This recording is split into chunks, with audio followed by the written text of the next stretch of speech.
Bleacher Report put out a top 20 list of the best WWE and AEW stars in their 20s, and I'm here to break down the list and give my opinions on it. Now, before we jump into this, I want to clarify, and I want to say this now, all right? Wrestling is subjective. Putting together lists like this, it's all subjective. Everyone has their own opinions. Everyone feels differently towards certain wrestlers, companies, whatever. So this list, my list, whatever, it's my opinion. It's Bleacher Report's opinion. Be respectful about it. If you don't like my rankings or whatever, just everyone has a different opinion, that's all. But before we jump into this video and break down the best WWE and AEW stars in their 20s, please make sure to like, subscribe, and turn on those notification bells so when videos like this and other daily wrestling content comes out, you can watch those videos as soon as they drop. Without further ado, I say let's jump into this list. Drop down below how you would rank these superstars in a respectful manner. Thank you guys for watching. Hope you have a great rest of the day. Let's jump into it. At number 20, we have Hook, who is a 3-time FTW champion,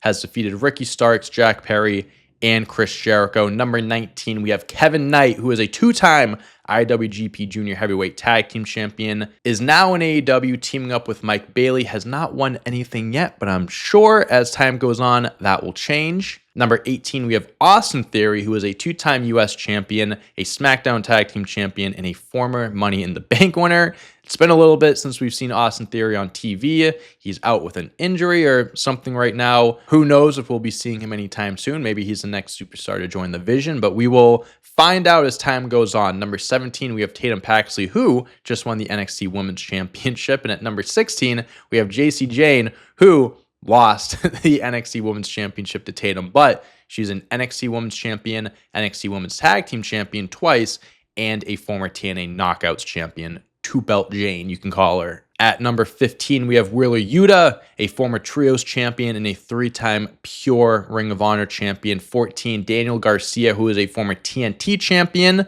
That reign was very underwhelming, very lackluster, unfortunately, and a former Ring of Honor Pure champion. Next up, we have Blake Monroe, who just won the NXT Women's North American Championship, but she is also a former Owen Hart Classic winner and an AEW Women's Champion, a part of one of the best trilogies in AEW history, one of the best female feuds, or one of the best feud stories in general in AEW history, against Toni Storm. As we all know, after that trilogy, she left, came to WWE, and is now Blake Monroe. And at number 12, we have Javon Evans, who has only accomplished winning Wrestling Observer's Rookie of the Year. Doesn't have much to his name, but he is only 21 years old. He has a say bright future. That's an understatement. And he is going to be winning many championships in his future. I have no doubt about that. At number 11, we have Vikingo, who is a 2-time AAA Mega Champion. He just lost the belt to Dom. A 2-time World Trios Champion in AAA. And in 2019, the Copa Antonio pin, I don't know what that is, but he won that. Now we're on to our top 10, and we have Tiffany Stratton coming in at number 10. She is the current WWE Women's Champion, a former NXT Women's Champion, and Money in the Bank winner in 2024. She has been the Women's Champion for 300 plus days when this video comes out.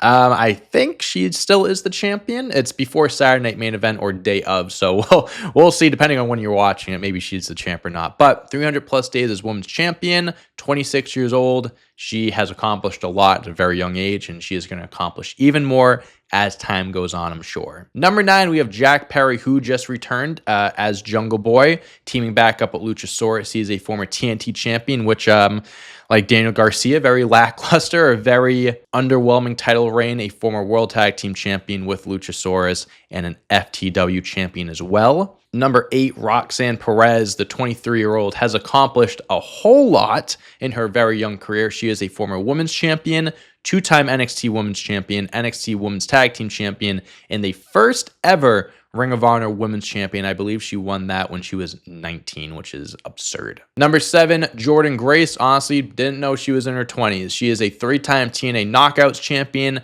a Digital Media Champion, and a TNA Knockouts Tag Team Champion. I'm going to imagine at some point she's going to get her hands on the NXT Women's Championship. I'm shocked she hasn't yet. And if she doesn't get her hands on that belt, it means that she's getting called up to the main roster very soon, which I believe could also happen because she is much better than NXT. No disrespect to anyone in NXT, but Jordan Grace is a main roster superstar. She could be someone that is a legit threat, a world champion contender immediately after getting called up. Number 6, Oba Femi, the former NXT and North American champion. He is unstoppable. He is a beast. He is one of the brightest stars in WWE. And when he does get called up, WWE cannot fuck around with him. They cannot waste their time.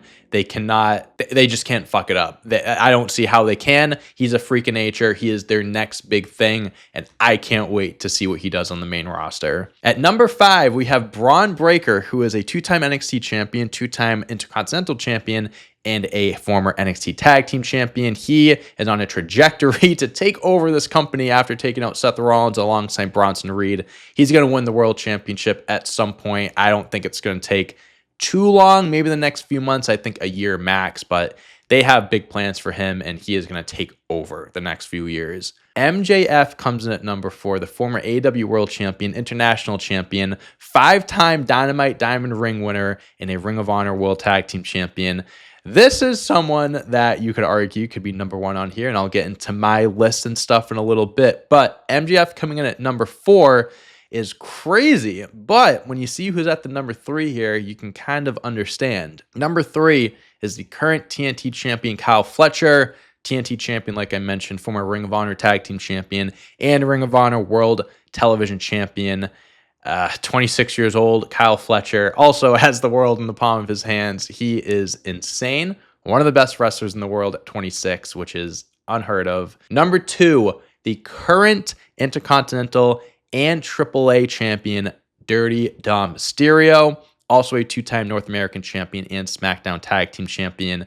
This is a kid that gets better each and every week. Watching him grow from being Rey Mysterio's son that debuted right around the pandemic era to where he is now with the mullet, the mustache, the double champ. He's got the aura, the swag, the moves are getting better each and every week, like I mentioned. Dirty Dom is going to be at the top of the game for a very long time. And at number 1, Bleacher Report has Rhea Ripley, who is a former Raw Women's Champion, 2-time Women's World Champion, NXT Women's Champion, NXT UK Women's Champion, a Women's Tag Team Champion, and the 2023 Royal Rumble winner. So if we want to go based off accomplishments and probably the biggest household name, Rhea Ripley probably deserves to be at number 1. She, I would say, is the most well-known person, at least like in mainstream culture. I'd probably put Rhea Ripley towards number 1, if not number 1. Now that we went over Bleacher Report's top 20 list, I am now going to give my top 20 list, but there's not going to be much movement outside the top 10. The only thing I'm really changing outside the top 10 or 11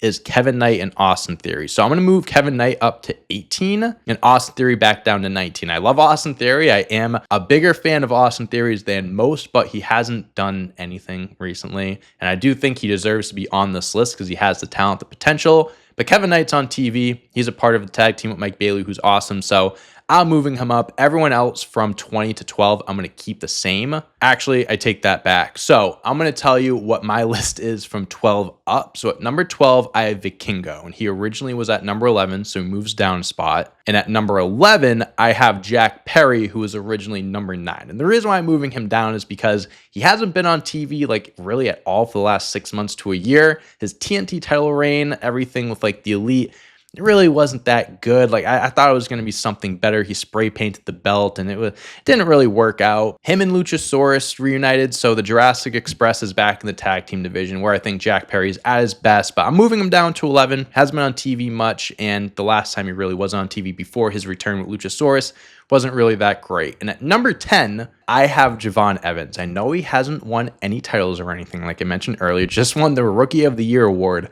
But at 21 years old, Javon Evans does things that no one should be able to do, whether you're 21, 31, 41, whatever. He's insanely talented, insanely athletic. He's going to win championships very soon. Like, it's coming. I think him and Leon Slater are next in line to win the NXT Tag Team Championships. They will be one of the best tag teams we have seen ever. They're going to be fucking awesome. And Javon Evans has already appeared on SmackDown, had matches against Sami Zayn for the US title. So WWE has big plans for him. I think he is going to be a familiar face on the main roster for a very long time. I think he is going to be someone that kids can relate to, kids can watch grow. And like, he's going to be like this generation's Jeff Hardy. I've been seeing a lot of comparisons and I kind of like that. He has that style. At number 9, I have Roxanne Perez. I moved her down a spot. She's super young, and I think as these lists keep coming out each year or whenever, she's going to keep going up because she's just getting better and better. I have her at 9 because Tiffany Stratton, I think, should be higher on this. She was number 10 on Bleacher Reports. I'm putting her at number 8 because